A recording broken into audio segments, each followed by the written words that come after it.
Fox Oldies, 98.9, 105.3, WGNY FM in New York. I'm Bob O on a fun day Saturday morning, and of course, like I had mentioned, a very, very special guest, and she is one heck of an elder law attorney.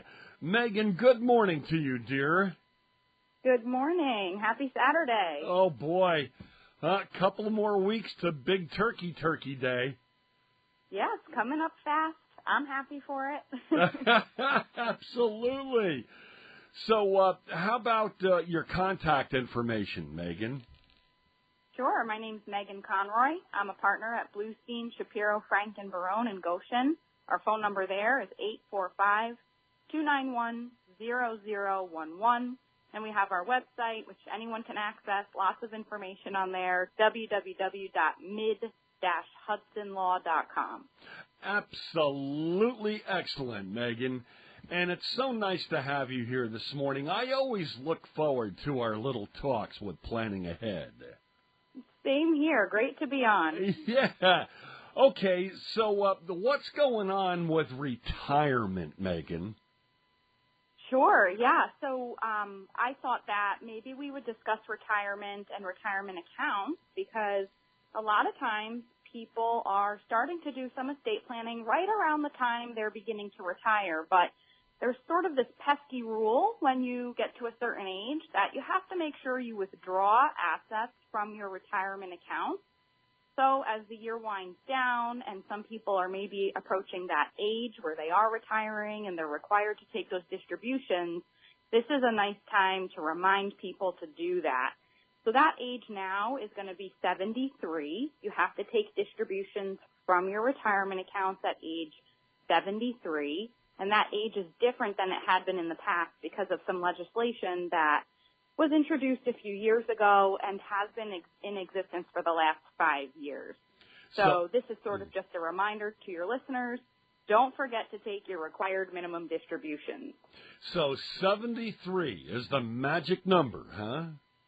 That's the number. And it didn't used to be 73. People were familiar with 69 and a half, and then it increased to 70 and 71. We're up to 73.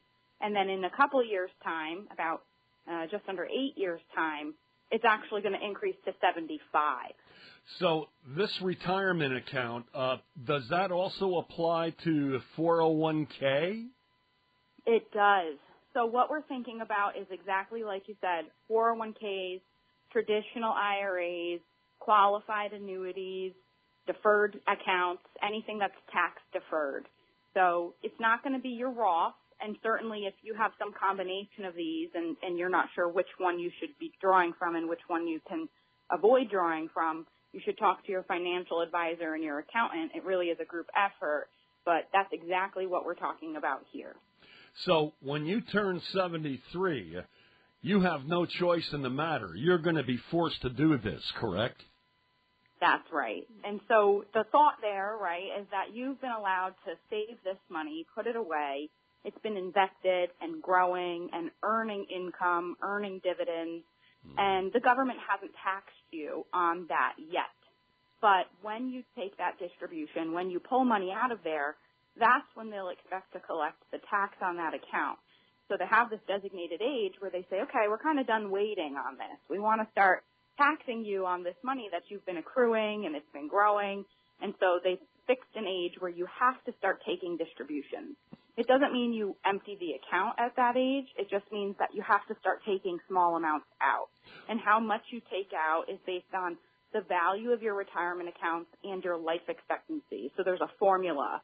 So you'll be given a number, an amount that you have to withdraw. Wow. So, because I was just going to ask you what the amount would be that you are required to take out.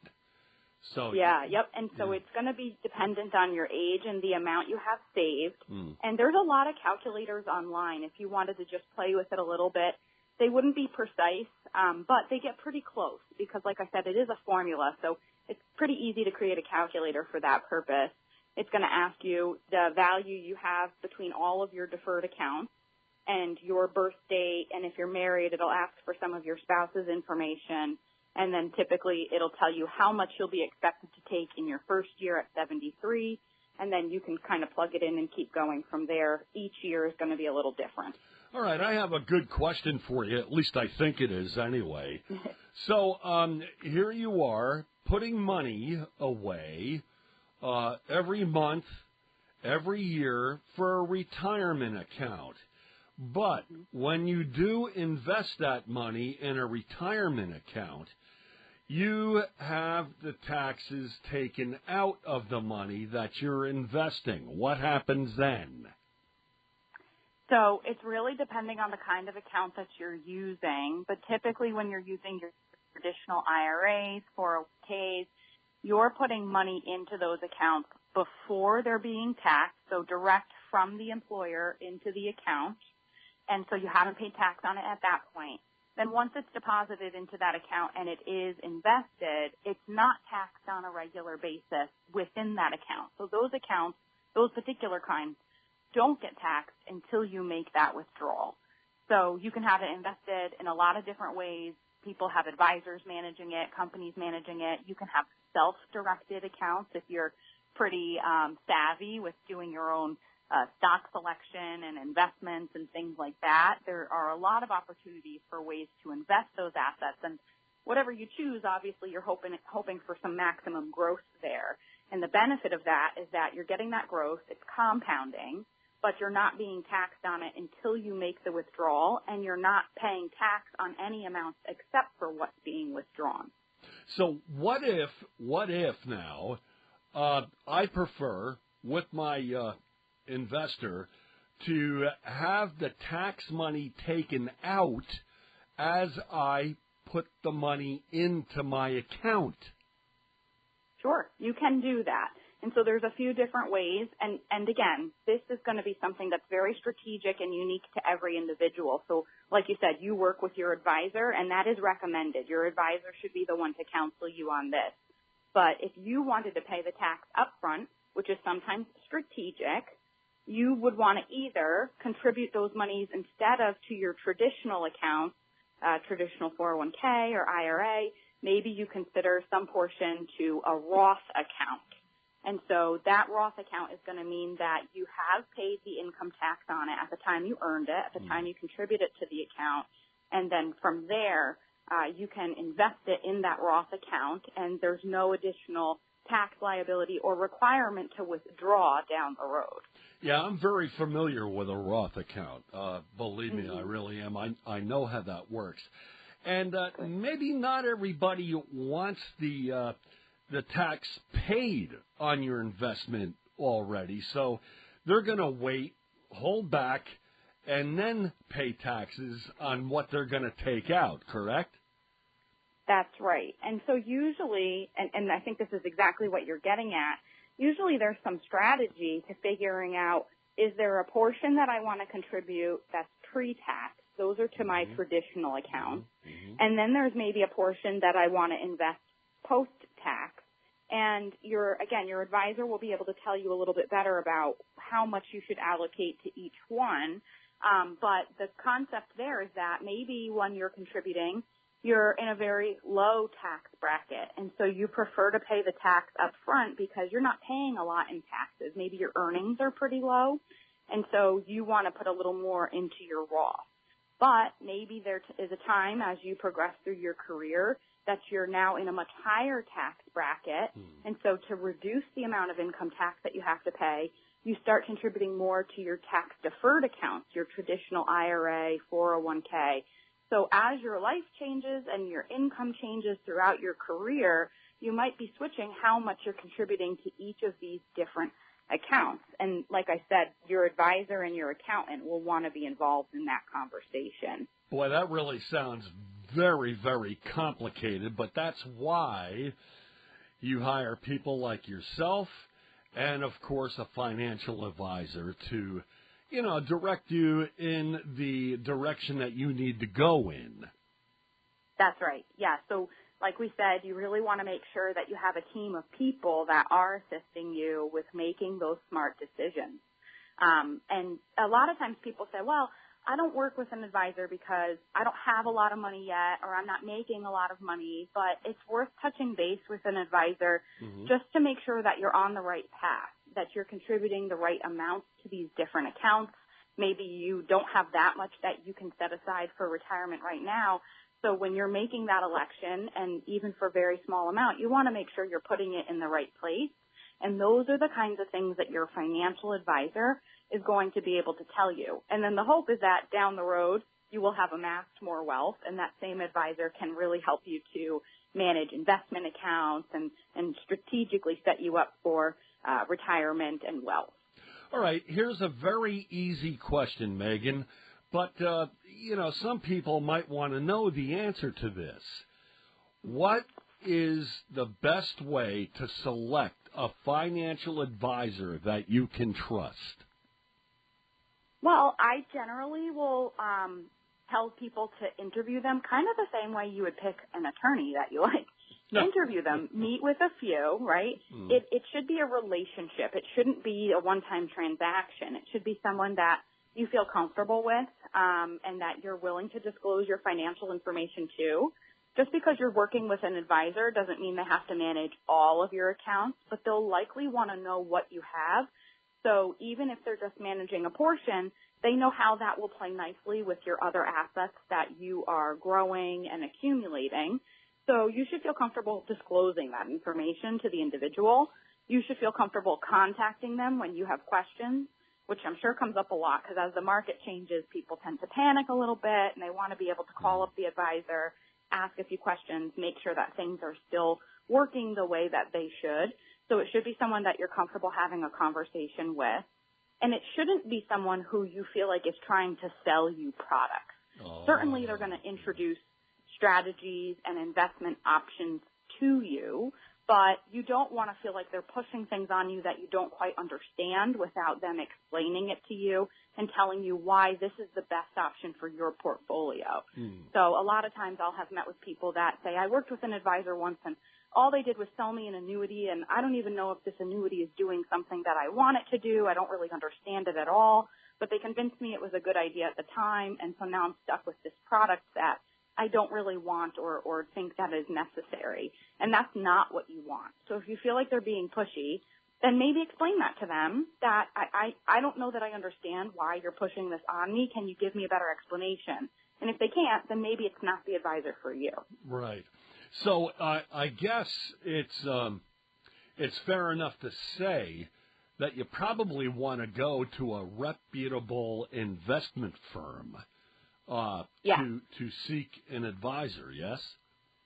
Yes, I think you're going to want to go to a firm that maybe you've had other people that have experience with that, right? So you have some referral sources, people that can tell you that they've done a good job for them there.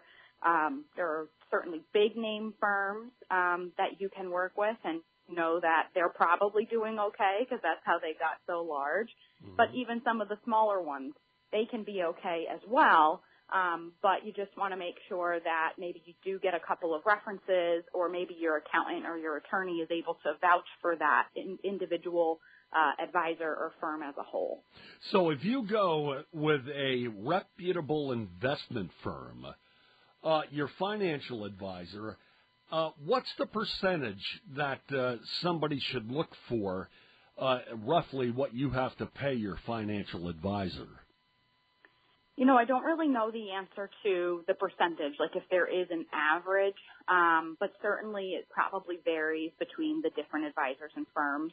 I do know that some firms will charge a flat fee rate to manage the portfolio. Some will charge a percentage of the earnings. So if you're doing well, they're doing well, and vice versa, right? So they only get paid because you're doing well. And then others, maybe not so much. They're getting paid based on the item that they're introducing you to, like an annuity or a certain kind of account. So they're selling more like a product to you, and that's how they're going to make some of their money. So those are going to be questions that you should ask. I see. What about hiring a financial advisor from let's just say from a big bank, a banking firm? Sure. Is there and so certainly there are some. Yeah, is there a difference with that? I mean, I think that the difference is probably going to be the kinds of things that they can offer you, the kinds of products and strategies. I think that there are very good quality advisors that work at banking institutions. So if you already have an institution that you really like working with, maybe you've gotten to know the staff there, the tellers, and they say, at this point you have so much sitting in your savings, maybe you should consider working with our wealth manager to look into how to make a little more money on this, right? It's worth having the conversation. Again, you're looking for all the same things. Someone that you can build a relationship with, that you trust, you can ask questions of, and certainly you'll want to know about the fees. And then I think a good question for those wealth managers at banking institutions are there any restrictions, right? Are there any things that they can't do for you that maybe some other wealth advisor or firm can do for you? I see. Oh, yeah. So then there could be restrictions placed, huh? Sure, and I think the restrictions are more what kinds of tools are available to the advisor or wealth manager within the institution. Not every institution can offer you the same thing, and then depending on what their certifications are and things like that, I think they're going to have more strategies available. Wow. That's really good information, Megan. So, again, to reiterate, we're talking about investing, folks, and we're also talking about your retirement account, and the magic number is 73, where you are going to be forced to take out a certain percentage of money, and you're going to have to pay taxes on that. Or are you? But chances are you are going to have to pay taxes on that money. Isn't that true, Megan?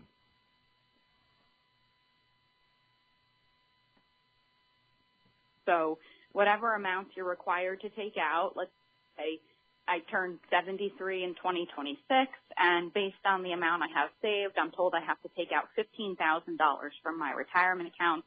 I can either do that in a lump sum or in distributions throughout the year. But then in 2027, when I file my income tax return for 2026, in addition to maybe other sources of income that I'm receiving, pensions, Social Security, other investment income, I also have to report that I withdrew $15,000 from my retirement account, and that just gets added to the total amount of income that I'm reporting. Wow. Tricky business, but that's why we have this little segment on Saturday mornings once a month and planning ahead to give everybody a heads up on things that really need to be done and things that you should be aware of. Megan, again, if you would, how about all your contact information? Sure. So the law firm is Blustein, Shapiro, Frank, and Barone. I'm a partner there, and the phone number is 845-291-0011, and our website is www.mid-hudsonlaw.com. All right, now, we've touched base on your workshops, too, and now they're over with, right? Yeah, this year I don't have any more scheduled. As we get into the holiday season, it tends to be a little more difficult for people to commit to coming in to visit with me. However, I do have a couple scheduled for next year already. So the next date that I have a free workshop is going to be January 27th. That's a Tuesday. It's going to happen at 3 o'clock in the afternoon. And that one is actually going to be webinar-based. So it'll be a live presentation by me. Anyone who attends can interact through a chat. So if there are questions and things like that, you can ask it and I'll answer it live. But especially with potential snowy weather, I figured everyone might just want to stay in their house, watch me from the computer, and then be able to ask questions. Oh, snowy weather. Yeah, we had some snow flurries around here the other day. I don't know. Yeah, I did too. It snowed pretty hard for a minute there, but it didn't stick, fortunately. It's very festive, isn't it? Yeah, it felt nice, except for I was watching it from my office. So I wasn't cozy in front of a fire, which I would have preferred. Oh, sure. I can see that. And Thanksgiving is what, now 2 weeks away? That's it, huh? Yeah, it's coming up really fast. Do you have plans? Do you stay in? Yeah, we stay in, and I'm cooking. Oh, okay. How Very about good. That's a big meal. absolutely 16 to 20-pound turkey in the oven, and I love the smell of turkey baking in the oven. Oh yeah. And It'll be a great day. oh yeah, and the pies and the cakes and the turnips and So the question is, what do you do for cranberry sauce? Oh, do you use the can or do you make your own? Nope. We use the Ocean Spray gelled. Oh, yeah. Yeah. There's something about it. It's very nostalgic. So I do make my own, but I do like to have the Ocean Spray one available. Absolutely. And, the leftovers are the thing that I go after.